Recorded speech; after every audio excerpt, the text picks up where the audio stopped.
성도 여러분, 안녕히 주무셨습니까? 좋은 아침입니다. 보니까 멀리 우리 이진자 집사님 환영합니다. 아주 먼 곳에서 아침 일찍 오셨습니다. 매주 오시는 거죠? 감사합니다. 우리 하나님께서 4월에 이 플로리다 날씨가 이렇게 좋은지는 몰랐습니다. 제가 떠난다 하니까 날씨까지 다 좋아지고 야단났네요. 우리 하나님의 크신 은혜가 이 새벽을 깨우는 이 귀한 영혼들 모두에게 하나님의 큰 축복으로 임하시기를 바랍니다. 이 새벽은 정말 고귀한 시간입니다. 깨끗한 시간, 하나님과 교통하기 아주 좋은 시간에 이렇게 깨어 성전에 나오시고 또 각 가정에서 깨어서 이 방송을 귀 기울이시는 분들이 예로 참 많으신 것 같아요. 새벽 방송에 대한 반응들이 있습니다. 너무 감사하고요.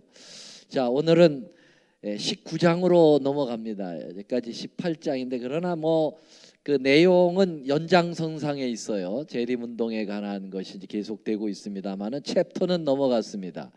암흑을 뚫고 비추는 빛이라고 하는 제목으로 이제 또 말씀을 공부하겠는데요. 오늘 본문의 말씀은 시편 119편 71절입니다.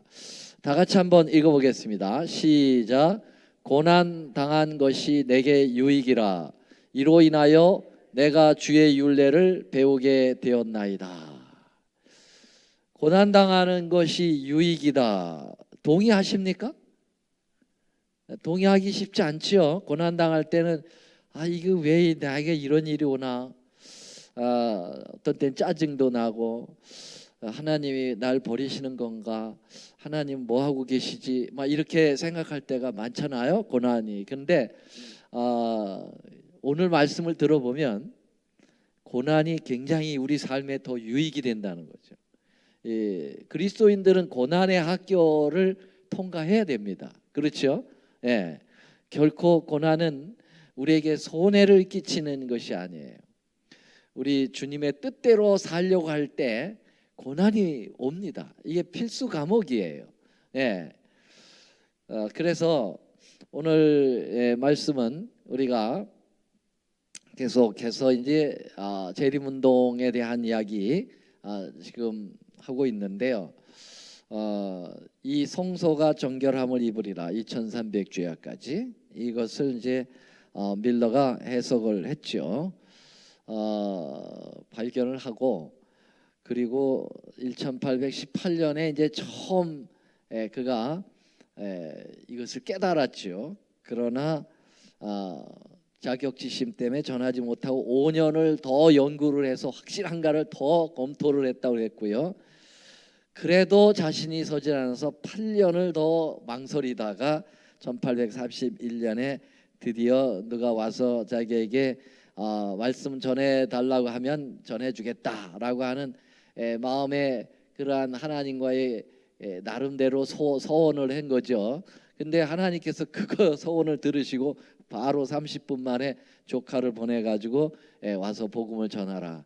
그래서 이제 시작을 해가지고 1831년부터 이 재림기별이 이제 증거되기 시작을 합니다. 그래서 굉장히 센세이션을 일으켜서 그 태평양 연안 미시시피 럭키 산맥을 넘어가지고 미국 전역으로 번져나가는 대단한 그 무브먼트 운동이 이제 이루어졌다고 말씀을 드렸고 미국에서 5만에서 10만 정도고요. 우리 교회 자체로는 18만 정도가 참여했다라고 하는 그러한 기록을 가지고 있습니다. 굉장하죠. 그 당시의 인구로 볼 때는 엄청난 그러한 사람들이 이 운동에 동참을 했다고 볼 수가 있고요. 때마침 이제 재림의 징조들이 일어나면서 이 운동에 뭘 했다고 그랬어요? 기름을 부었다고 그랬어요. 이 불 불듯이 일어나는 이 재림운동에 기름 붓는 역사가 있었는데 그게 바로 뭐였다고요? 비율이 떨어지는 그러한 그 징조가 요 당시에 일어난 거죠. 1833년 11월 13일 이 재림운동이 시작된 데가 1831년이니까 33년 2년 후에 이제 별이 떨어지니까 한창 이제 이 고조될 때 이게 이루어지면서 더 불을 붙이게 되는 역사가 있었고, 이것뿐만 아니라 연월일시라고 하는 조슈아 리치라고 하는 목사님이 계시록 9장 해석해 가지고 1840년 4월 11일 8월 11일 8월 11일에 오토만 토기국이 망할 거다라고 하는 예언을 딱 했는데 정확하게 딱 그 해가 되었을 때 이제 터키가 망함으로써 재림운동이 더 또 활발하게 또 더 불을 붙이게 되는 상황이 됐다. 자, 그런데 방해가 컸다고 그랬어요. 그래서 지난 시간에 이제 우리가 공부한 것은 일반 개신교회에서 이 재림운동을 일으키는 사람들을 이단시하게 되는 거죠. 그래서 시한부 종말론이라고 하는 그런 것으로 아마 공격을 했을 것입니다. 그래서 심지어는 이제 어떻게 됐냐면은 기별을 전하는 사람을 죽이고자까지 했다고 그랬어요. 살해할 그러한 계획까지 가졌으니까 얼마나 많은 반대가 있었겠습니까? 뭐 지난 시간에 자세히 말씀드렸기 때문에 그냥 복습으로만 말씀을 드리는 것입니다. 자, 그리고 나중에는 이제 뭐까지가 됐냐면은 그 교회에서 징계 처분을 내렸어요. 그래서 재림운동에 동참하는 사람들은 교회 나오지 마라, 교회 문턱에 들어서지도 마라. 그래가지고 이렇게 교회 징계 처분하고 출교 명령까지 내렸죠. 이 초창기에 이 운동에 동참했던 엘렌 화이트, 그때 엘렌 하모니죠. 결혼하기 전에 엘렌 하모니 이제 감리교회 출신으로서 이 운동에 참여를 하죠. 그래서 그 엘렌 하몬 패밀리가 다 이 운동에 참여했다가 교회로부터 출교를 당합니다. 그래서 감리교회에서 출교당합니다. 그러한 장면이 지난번에 제가 소개해드린 Tell the World라고 하는 그 영화 속에도 잘 나오더라고요. 그래서 교회를 갔는데 문을 딱 앞에 서가지고 들어오지 말라고 그렇게 출교까지 당하는 그런 어려움을 당했습니다. 그러나 그들이 온갖 반대에도 불구하고 이 재림운동은 계속 발전해 나갔습니다. 엄청나게 이제 많은 사람들이 합세를 해가지고 이 운동이 벌어졌는데 이 막바지에 이제 1844년 그들이 재림하신다고 하는 그 날짜가 가까웠을 때, 근데 사실 밀러는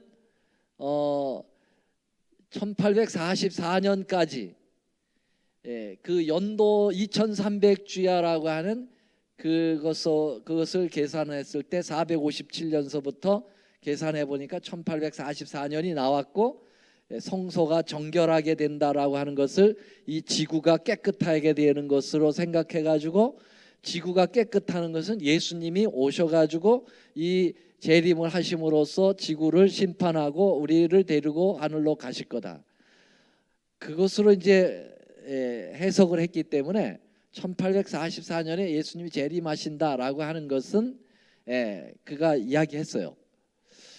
그런데 월과 날짜에 대해서는 이야기하지 않았습니다.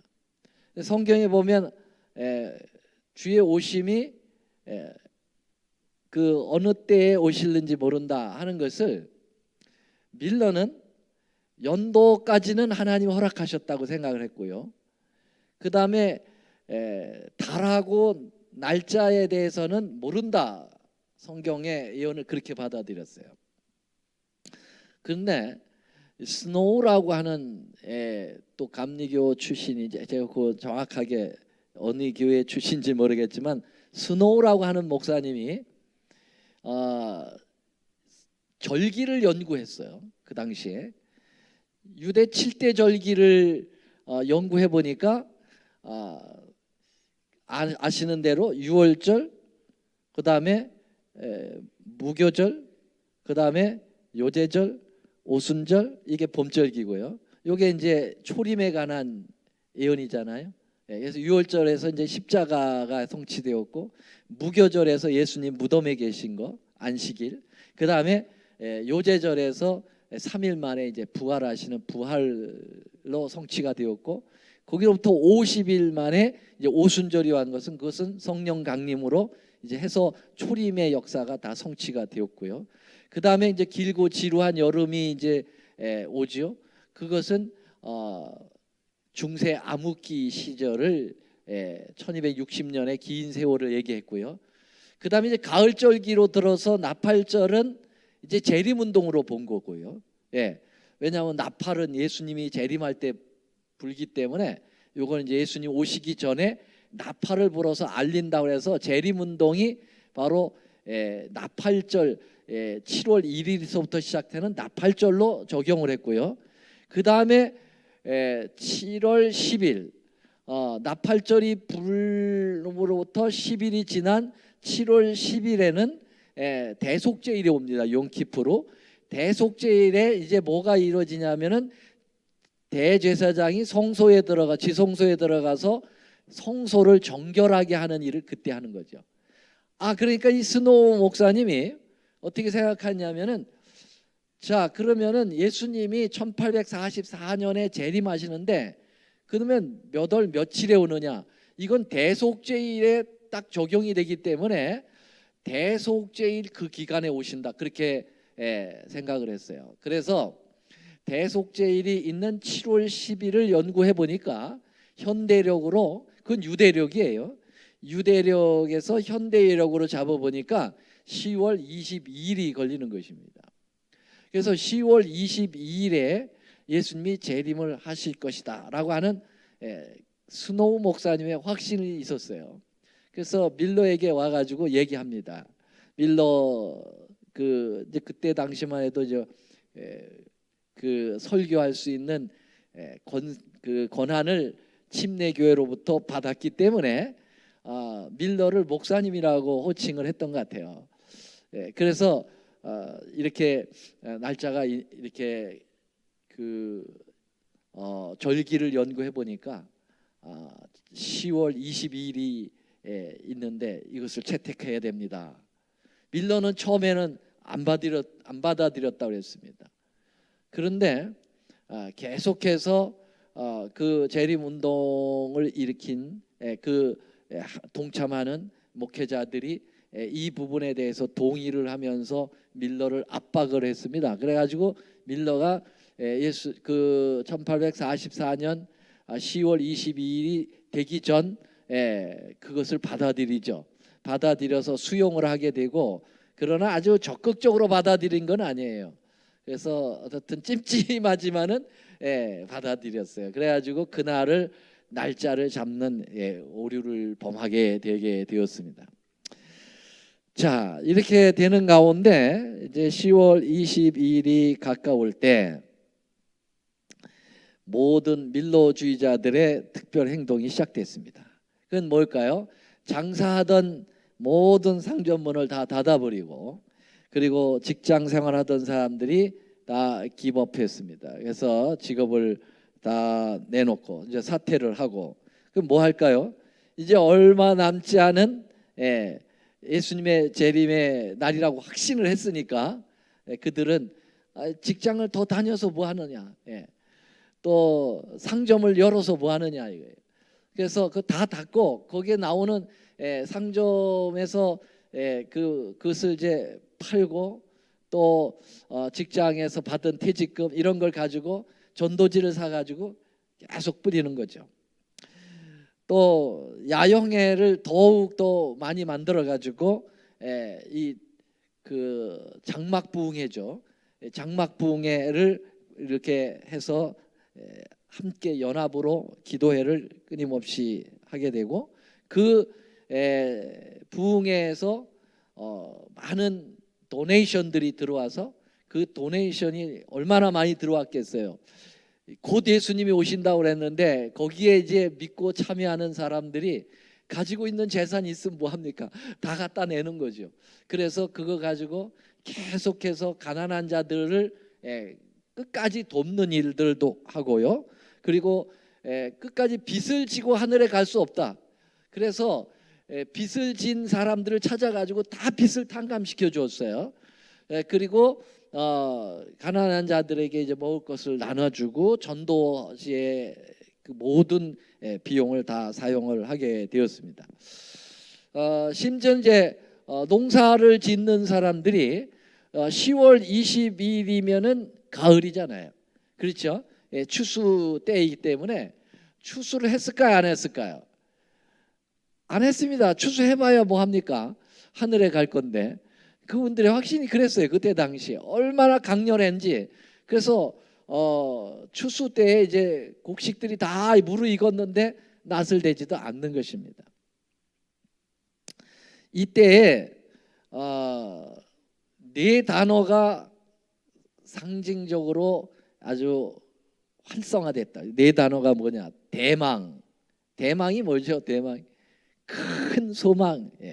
그 다음에 출판. 출판이 뭡니까? 부지런히 이 전도지 찍어내 가지고 돌려야 되니까 출판. 그 다음에 prepare, 준비. 예수님 오심에 대한 마음의 준비. 그 다음에 네 번째가 헌신. 우리의 마음을 하나님께 완전히 드리는.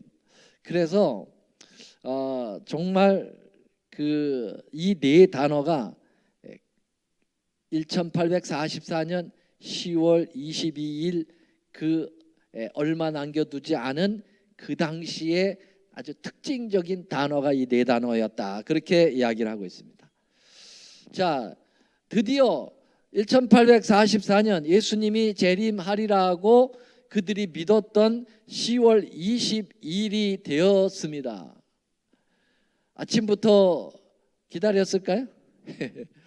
아침부터 밀러가 살고 있는 그 뉴욕주 로우햄턴이라고 하는 곳에 이 재림 운동을 하는 사람들이 대거 그곳에 모였습니다. 물론 다 모이지 못했죠. 8만에서 10만 이렇게 되는 수가 한 곳에 모일 수는 없어요.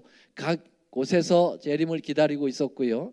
이제 그 지역에 살고 있는 재림 운동자들은 다 밀러의 집으로 모였는데 저도 밀러의 집을 가봤어요.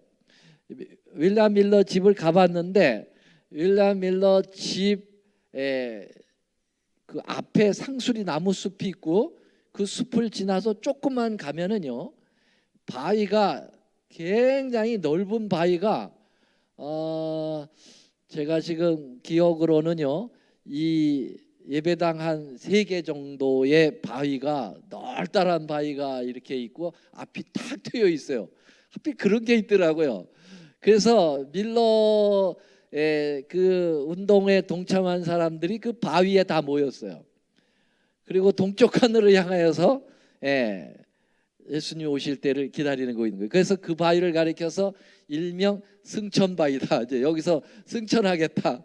그래서 승천바위라고 그래서 어센 락이라고 그래가지고 거기 승천바위의 이름을 줬어요. 그래서 그들이 이제 아침부터 기다리는데 동쪽에서 오실 확률이 크다. 왜냐하면 성경에 보면은 하나님의 임재가 항상 동쪽에서부터 이렇게 임재하는 그런 모습들이 있기 때문에 동에서 오실 것이다. 그리고 새벽에 오실 확률이 크다. 새벽에 깨어 있는 사람들이 보상하시기 위해서 새벽에 오실 확률이 크다.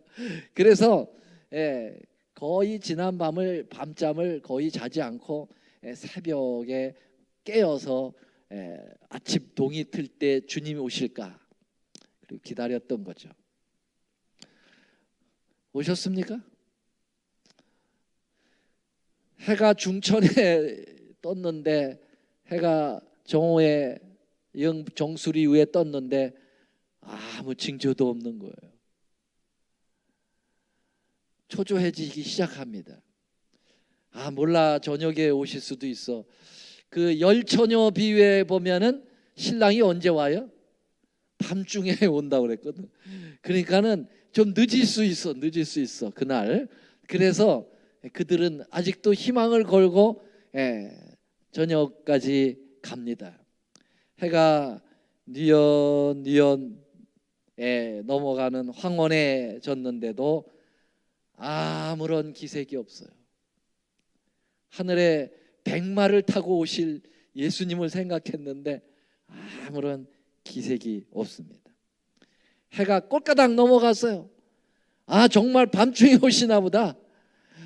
그래가지고 밤늦게까지 기다리는데, 여러분, 밀러의 집에 괴종시계가 있었다고 그랬어요. 큰 괴종시계가 12시를 땡땡땡 자정 12시에 자정에 그 12번의 종을 쳤는데도 오지 않으셨어요. 1844년 10월 22일은 지나갔습니다. 그때까지만 해도 그분들의 하루 계산은 저녁부터 저녁까지가 아니고 12시부터 12시까지로 생각을 했어요. 그 당시에 지도자들의 성경 시간 해석을요. 그래서 밤 12시까지 기다린 거예요. 그런데 12시가 지났는데도 오시잖아요. 날짜가는 바뀌었습니다. 틀린 거죠. 그때서부터 울기 시작합니다. 이 재림 운동에 동참했던 사람들의 그 마음의 허탈감과 뭔가에 이 잘못됐다고 하는 그러한 분위기와 정말 이제 앞으로 동이 트고 어떻게 사람들의 얼굴을 볼까? 사람들이 뭐라고 할까? 이건 너무 창피해서 살 수가 없을 것 같아요. 그 심정을 그 하이람 에드슨이라고 하는 그 당시에 목사님이었는데요. 재림운동에 동참했던 목사님. 나중에 이제 이분이 성소에서 지성소로 들어가시는 예수님의 그 모습을 생각하면서 새롭게 제안했던 아주 유명한 분이죠. 이 하이람 에드슨. 우리 재림교회의 제7안식 예수님 재림교회 초기 지도자입니다. 이분이 이런 기록을 남겼습니다. 여기 지금 기록 남긴 그 책의 소스가 밑에 나와 있는데요. 그냥 일부분만 제가 가져왔어요. 이건 각시대 대쟁투 337쪽에 되어 있는 것이 아니고, 이거 제가 위에 것을 지우질 못했네요. 이건 대쟁투에 나오는 게 아니고 하이람 에드슨이 기록해놨던 그 기록입니다. 이 기록이 본 교회사, 우리 재림 교회사의 책에 나와 있는 걸 제가 코테이션해서 가져왔습니다. 우리는 밤 12시가 될 때까지 주님을 기다렸다. 그러나 그날은 그대로 지나갔고 우리의 실망만이 확실해졌다. 이전에 한 번도 경험하지 못했던 서러움이 전신에 몰려왔다. 이 지상의 친구들을 모두 잃는다 해도 이렇게 서러울 수는 없었다. 우리는 동이 틀 때까지 울고 또 울었다. 나는 속으로 이렇게 말했다. 재림의 운동의 경험은 나의 기독교인 경험 중에서 가장 풍요하고 빛나는 것이었다. 만약 이것이 이제 실패로 끝나는 것이라면 그 밖에 나의 기독교적 경험이 무슨 가치가 있는 것일까? 성경의 실패가 증거된 것인가? 하나님은 결국 존재하시지 않은 것인가? 하늘도 금도성도 낙원도 존재하지 않는 것인가? 성경 이야기는 하나의 우화일 뿐인가? 이런 것들을 기대했던 우리들의 아끼는 소망이 허물어지고 만 것이라면 얼마나 애통할 일이랴. 이렇게 탄식하면서 이제 그 글을 마쳤는데요. 이때 제자들이 이때 재림운동에 동참했던 사람들이 아침에 밖에 나갔을까 못 나갔을까? 못 나갔어. 창피해가지고. 예. 그러나 안 나가고 살 수 있어요? 먹잇거리 떨어졌는데 나가면은 사람들이 뭐 합니까? 놀립니다. 아이고 아직도 하늘에 안 갔어? 그리고 놀리는 건 둘째치고 모든 재산이 다 끝나버렸잖아요. 다 팔아서 전도지 사가지고 다 돌리고 가난한 자 다 주고 예, 빚 다 갚아주고 당장 먹을 게 있어야죠. 당장. 정말 이 사람들 마음고생 컸고 육신의 고생 컸어요. 그리고 배신감, 속았다라고 하는 배신감이에요.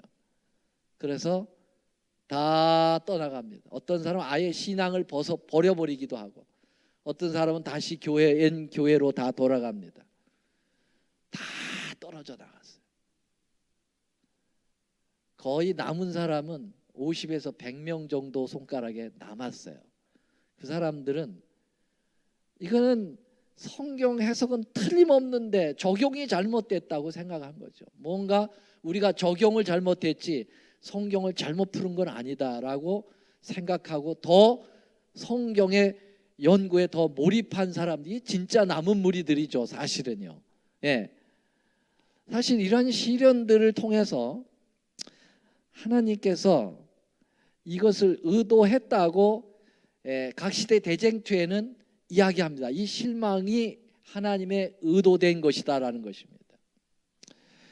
여러분 아까도 말씀드렸어요. 아까 우리가 본문 말씀에 뭐라고 되어 있어요? 시편 119편 71편에 보면은 우리의 그 고난이 우리의 뭐가 된다고 그랬어요? 고난이 뭐가 된다고 그랬어요? 유익이 된다고 그랬잖아요. 예. 우리에게 오는 고난이 뭐가 된다고요? 유익이 있다는 거죠. 하나님께서는 이 시련을 통해서 알곡을 골라내기도 하시고 나름대로의 의미를 여기에 부여하셨는데요. 각시대 대쟁투는 그 장면을 이렇게 표현합니다. 마치 제자들이 나가서 때가 찼고 하나님 나라가 가까웠다고 전파했던 것처럼 밀러와 그의 동역자들은 성경에 기록된 가장 길고 최종적인 예언적 기간이 바야흐로 끝나려고 한다는 것과 심판이 가까웠다는 것과 영원한 나라가 세워지려 한다는 것을 전파하였다. 제자들이 증거한 때는 그 근거를 다니엘서 9장의 70주일에 두었는데 밀러와 그의 동역자들의 전한 기별은 70주일이 그 일부분에 해당하는 다니엘 8장 14절 2300 끝에 관한 기별이었다. 그러므로 그 두 기별에 한 개의 큰 예언적 기간이 포함된 제각기 다른 부분들의 성취에 근거를 둔 기별들이었다. 이 말씀 뭐냐면요. 이 윌리엄 밀러와 재림 운동하는 그분들의 그 실망은 이미 누가 경험했던 거냐면은 예수님의 12 제자들이 경험했다라는 거예요. 여러분 예수님의 12 제자들이 예수님을 발견하고 기뻐했어요? 기뻐했습니다. 예수님 막 5,000명 먹이고 죽은 자 살려내고 무리를 막 걷고 막 흥분했어요. 그래서 사람들이 구름대처럼 몰려들었습니다. 그리고 예수님 가는 곳곳마다 와서 병자 고쳐달라고 하고 대단한 무브먼트가 일어났어요. 그렇죠? 네, 과거에 볼 수 없었던 무브먼트가 이 유대 땅에 일어난 것입니다. 예수님으로 인하여서. 그래서 다 정말 때가 가까웠다. 주님께서 뭐라 하냐면 때가 찼고 천국이 가까웠다. 그래서 바로 하늘로 갈 줄 알았어요. 그들이. 바로 예수님께서 당대의 메시아로서의 그 역할을 하셔가지고 이 현세적 메시아죠. 한마디로 얘기하면은 로마로부터 그들을 구원해내 가지고 로마를 멸망시키고 그리고 그들을 바로 데리고 하늘로 갈 것으로 기대를 했던 거죠. 그런데 예수님께서 어떻게 하셨어요? 하늘로 가기커녕은 어디로 가셨습니까? 십자가로 가셔서 나약하게 죽으시는 거예요. 이때 제자들이 어땠을까요? 대실망을 합니다. 그렇죠? 대실망을 해요. 그래서 유다는 은 30에 팔고 베드로는 예수님을 3번 부인하고 저주하고 나머지는 다 도망가고 그저 고작 사도 요한하고 마리아 몇 명이 십자가를 지켰습니다.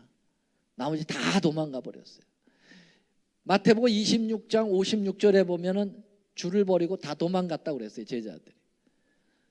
요 상태가 윌리엄 밀러와 재림운동을 일으킨 사람들의 상태와 똑같았어요.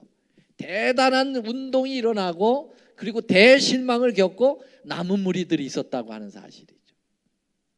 하나의 성숙한 그러한 면모. 우리가 이제 보통 아이들이 자라다가 아프면 어떻게 한다고 그래요? 자라느냐고 아프다고, 성장통이다. 그래서 이 아픈 만큼 아프고 나면은 아주 성숙해지는 거죠. 점점 커가는 거죠. 하나님께서 이 남은 교회를 출현시킬 때 이런 아픔이 있게 하셨습니다. 그래서 이 아픔을 견뎌내고 남은 무리들이 발생하여 진짜 알곡의 참 진리 교회가 출현하게 되는 것입니다. 맞죠? 여러분, 예수님 십자가 다음에 다 떨어져 도망갔지만은 그 다음에 예수님 부활하시고 그래서 다시 남은 무리들이 모여서 그들이 어떻게 했습니까? 성령 받아가지고 교회가 시작했는데 아주 깨끗한 교회가 시작이 됐습니다. 맞죠? 똑같은 상태가 그 패턴이 또 한 번 반복된 것입니다. 재림 때도 마찬가지예요. 다 주님을 버릴 겁니다. 다 실망할 거예요. 환난이 올 겁니다. 그리고 남은 무리들이 남을 겁니다. 그리고 주님을 맞이할 거예요. 역사는 반복됩니다. 여러분, 진주가 영롱한 진주를 만들기 위해서는 그 쓰라린 아픔이 있어요. 그 조갯살에 이물질이 박혀가지고 그 아픔을 진액을 짜서 감싸고 감싸한 그 고개 그 알맹이가 바로 진주가 되는 거죠. 그 고통이 아프면 아플수록 그 진주가 더 영롱하게 나오는 거죠. 여러분, 마지막 하나님의 남은 교회가 나오게 하여 그런 정말 진액을 짜는 그런 아픔이 있었습니다. 초대교회도 그렇게 발생했고 남은 교회도 그렇게 발생을 하고 하늘에 갈 존재들도 그렇게 발생하게 될 것입니다. 오늘은 여기까지 말씀을 드리도록 하겠습니다. 여러분, 끝까지 우리도 남은 무리로서 그러한 모습을 보여주시기를 간절히 바랍니다.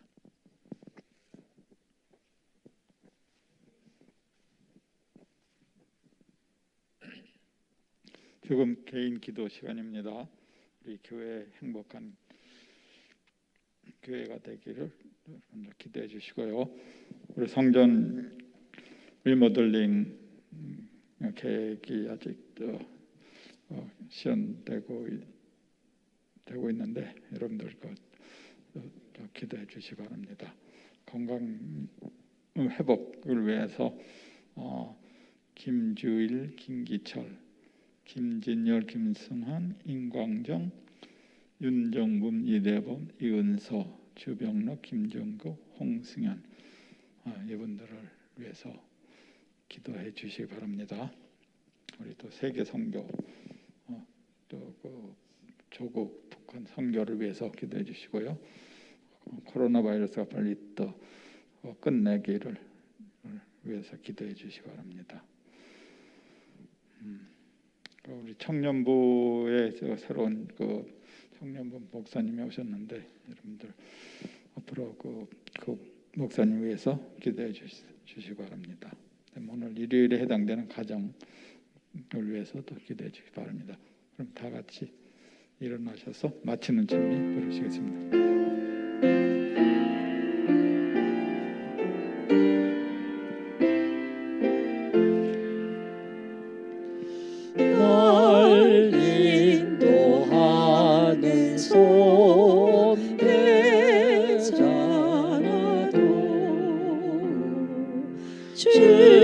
주님을 믿고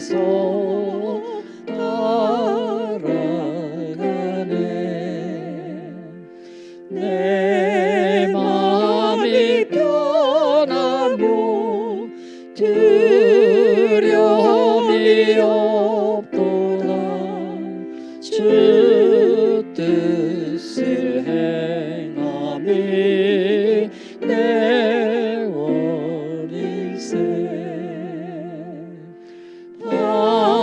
반석을 열어서 을 주시고 날마다 만나를 내리소서. 길 아래 서름에 더함이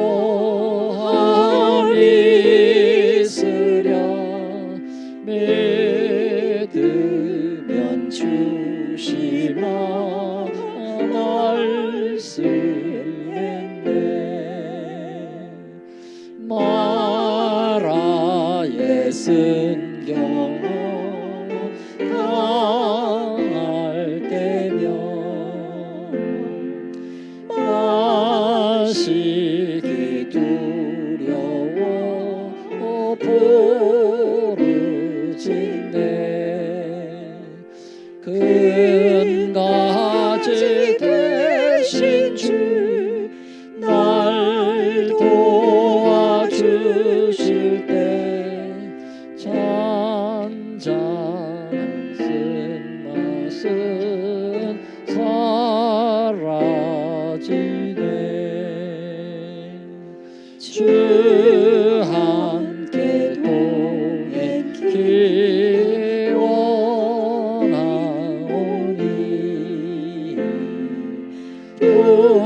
붙들어 주심을 배웁니다. 늘 곁에 계시오 능력을 주시고 주 위에 살도록 도우소서.